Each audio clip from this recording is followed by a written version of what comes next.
বাহিরে প্রচুর পরিমাণে বৃষ্টি হচ্ছে। আর এই বৃষ্টি ভেজা দিনেও কিন্তু অনেক পাখি প্রেমিক আছে যারা পাখি সংগ্রহ করে বেড়ায় বিভিন্ন জায়গা দিয়ে। তেমনই একজন ভাই আমাদের সেটাপে এসেছেন।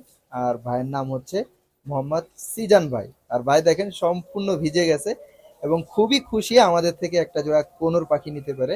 আপনারা দেখতেই পাচ্ছেন চমৎকার একটা জোড়া কোনোর পাখি কিন্তু সিজান ভাই আমাদের থেকে নিয়েছে। এটা হচ্ছে green cheek double red factor hyper conure পাখি।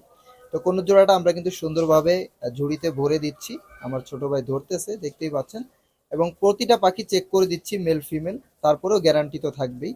তো ঠিক এইভাবে আপনারা যদি পাখি সংগ্রহ করতে চান আমাদের লোকেশন ভিজিট করে কিন্তু খুব সহজে সংগ্রহ করতে পারেন। লোকেশন ঢাকা মিরপুর 11 নম্বর মেট্রো স্টেশন। সরাসরি চলে আসবেন, এছাড়াও সমগ্র বাংলাদেশে ডেলিভারি সম্ভব। আপনারা যারা পাখিগুলো ডেলিভারি নিতে চাচ্ছেন সরাসরি স্ক্রিনে দেওয়া নাম্বারে যোগাযোগ করবেন। সকলে ভালো থাকবেন, সুস্থ থাকবেন, আল্লাহ হাফেজ।